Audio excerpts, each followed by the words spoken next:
بسم اللہ الرحمن الرحیم۔ ویڈیو کے عنوان پر تھمبنیل پر آپ نے یہ دیکھا کہ خالی الف پر کیسے حرکت لگائیں گے۔ ہاں، تو قرآن مجید میں ایک مشکل ترین مرحلہ یہ ہوتا ہے کہ خالی الف آ جاتا ہے، اور اس طرح ایک دو آیات میں نہیں، قرآن پاک کی بیشتر آیات کے شروع میں اس طرح کا خالی الف آ جاتا ہے۔ اب آپ دیکھتے جائیے، ٹھیک ہے۔ اس سے اگلی صورت آ گئی، سورہ علم نشرح آیت نمبر 3 کے شروع میں خالی الف آ گیا۔ اب دیکھیں سورہ لیل آیت نمبر 16 اسٹارٹ میں خالی الف آ گیا، کوئی حرکت نہیں ہے، نہ زبر نہ زیر نہ پیش۔ سورۃ الفجر کی آیت نمبر 8 کے شروع میں دیکھیں خالی الف آ گیا، تو اس پر کوئی حرکت نہیں ہے۔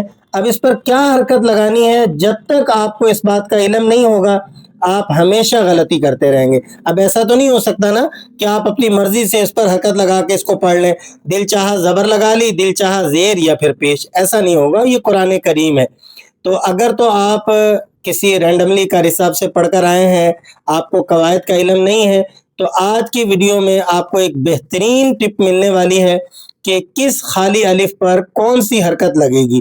تو اس بات کو جاننے کے لیے آخر تک آپ نے پورے سبق کو سننا ہے اور مکمل معلومات لے کر جانی ہے۔ سبق کو شروع کرتے ہیں۔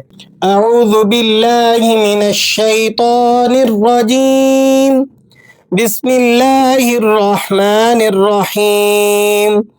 سامعین گرامی، قرآن کریم میں جب کسی آیت کے شروع میں خالی الف آ جاتا ہے تو یہ اکثر پڑھنے والوں کو الجھن میں ڈال دیتا ہے کہ اب اس پر کیا حرکت لگا کر پڑھیں، زبر لگائیں، زیر لگائیں یا پیش لگائیں۔ تو بہت سارے ساتھی کہتے ہیں کہ بھائی جو تیسرا حرف ہے اس کی حرکت کو دیکھ کر آپ الف کے اوپر زبر، زیر یا پیش لگا کر پڑھ لیں۔ اگر اس قاعدے کو آپ فالو کریں تو یہاں پر دیکھیں تا کے نیچے زیر ہے، تو ہمیں اسے کیا پڑھنا چاہیے تھا، التی، جبکہ یہاں زیر نہیں لگے گا، زبر لگے گا۔ تو یہ جو تیسرے حرف پر لگی حرکت کو فالو کر کے الف پر حرکت لگانے والی بات ہے، یہ تو غلط ہوگی۔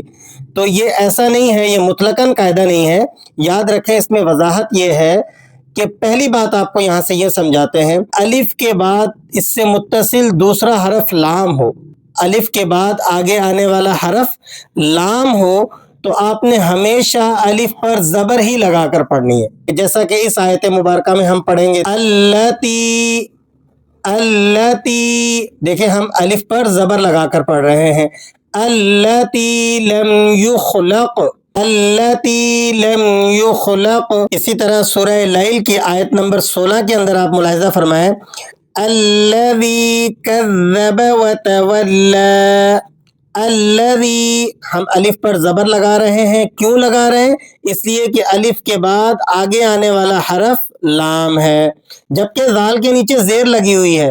تو ہم اس تیسرے حرف کی حرکت کو نہیں دیکھیں گے، بلکہ یہ دیکھیں گے کہ الف کے بعد لام آ گیا تو الف پر زبر لگے گا، الذی کذب وتولی۔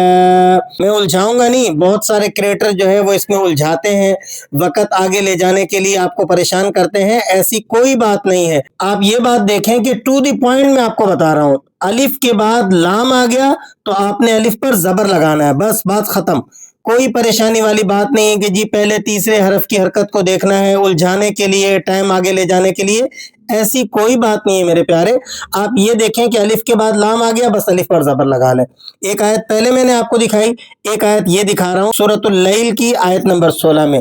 مزید سورہ علم نشرح کی آیت نمبر 3 یہاں سے شروع ہو رہی ہے، یہاں پر بھی آپ ملاحظہ فرمائیں کہ الف خالی ہے، آگے آنے والا حرف لام ہے، تو ہم نے الف پر زبر لگا کر پڑھنا ہے، الذی انقض ظہرک، الذی انقض ظہرک۔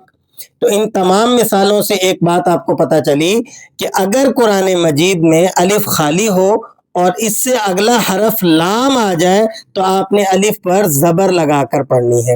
یہ بات آپ کو سمجھ میں آ گئی؟ ابھی باقی بچتی ہیں دو حرکات، ایک زیر اور ایک پیش۔